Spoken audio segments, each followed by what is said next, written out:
Can you describe a typical contract for the multi-brand business? How does it work? The length, the duration? For the monobrand business, the one where they provide the service. Multi-brand. Multi-brand? Yes. Well,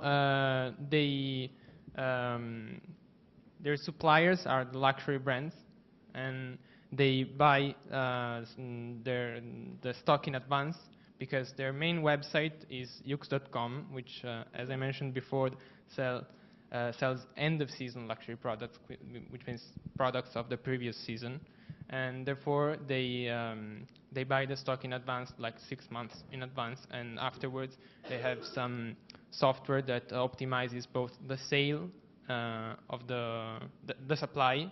When they buy, they optimize the supply based on the consumer preferences, and afterwards another software optimizes the sale on their websites.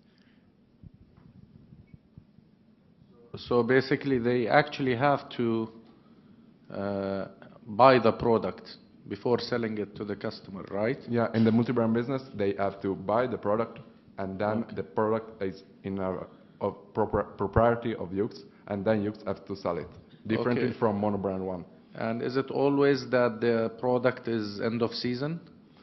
Yes, Yux start with Yux.com, who sells only end-of-season product. Okay. And then in 2006 and 2008, it creates the corner.com and shootscribe.com, which sells the shootscribe.com only shoes, but not of end-of-season shoes. And the corner.com new design brands. Okay. I'm having a little difficulty understanding why you see the margin stable in that business. What's the barrier to entry that's to keep competitors out? Well, we believe that such business has demonstrated higher barriers to entry. As a matter of fact, first of all, Yux has been doing it for 10 years and is the leader of one of the market leaders. And we believe it has important barriers to entries thanks to its relationship with luxury brands, which are very tight. It's an Italian company, and it has long-lasting contracts with many Italian luxury brands. And we believe that that's a very important barrier to entry. Do you have a breakdown in terms of revenue from which countries buy from? The main part of revenues are from Europe and from Italy. As you can see, as 15% from Italy and almost 50% from Europe.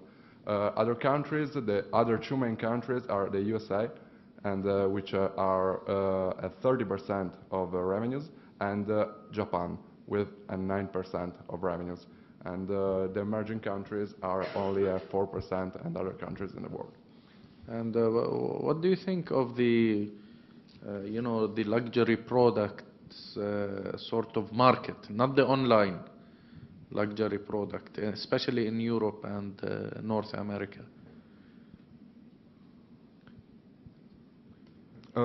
We analyzed the market in Europe and in the developed countries, and we think that this market could have a new growth after the recession period.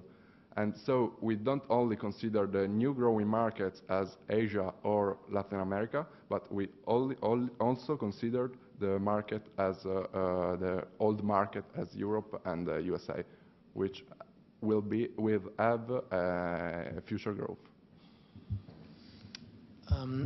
Could you explain us what the monobrand business model is like, and what are the prospects for this business? So in monobrand business, Yux is mainly a service provider. In fact, he manages the online store for luxury brands and help them in web marketing and web design. Goods remain of luxury brands until they are sold on this platform. And in our evaluation, we said that this business seems to be less defendable than multi-brand business, because actually YOOX has an important threat, that is the fact that it was a first mover in this business, and actually the revenues coming from the e-commerce for luxury brands are a small part of total revenue. But we consider that in the future there is the important threat of brand internalization, because e-commerce company is expected to grow in the future. So the part of revenues that will come from this channel will grow, and we think that luxury brand will not allow a service provider to have a so high fee that is of 30% of total revenues given to a service provider. Okay. When was the stock listed in the stock exchange? It was listed in 2009. So the end of 2009. Okay.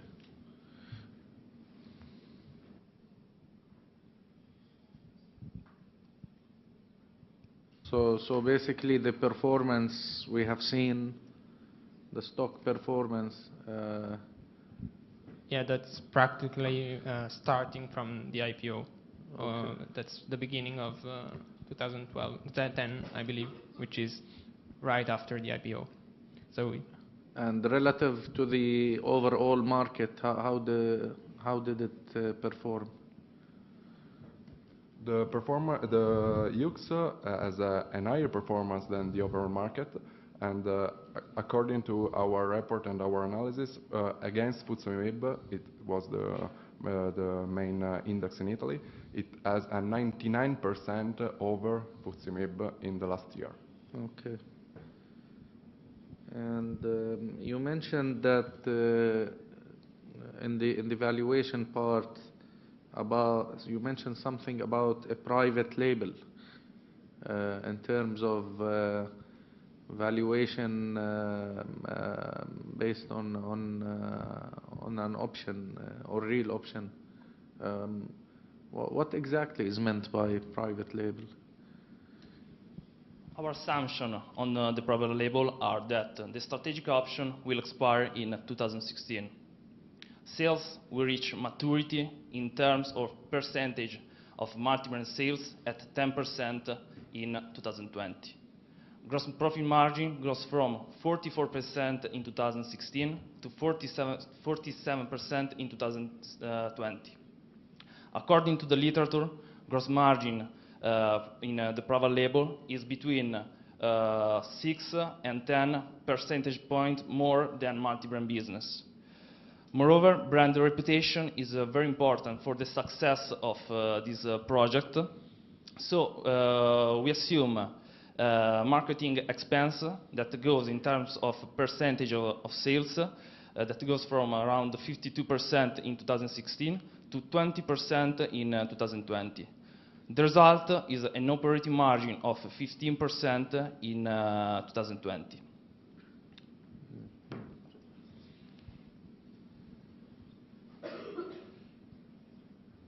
And what about their after-sale services? Do they have after-sale services or customer care? Yeah, it's really important for this business to provide a perfect service, since the clients are very demanding. So they implemented a really good return policy. Almost 30% of goods are returned. And so this is a cost that is not up to the client, but is managed by YOOX. We assume that any scale benefit will be transferred to the client in the future in order to reinforce this service to the client. And this is fundamental to defend the today's market share that is one of our assumptions for the future of the company. Okay. What is the current stake held by the founder, Mr. Marchetti? And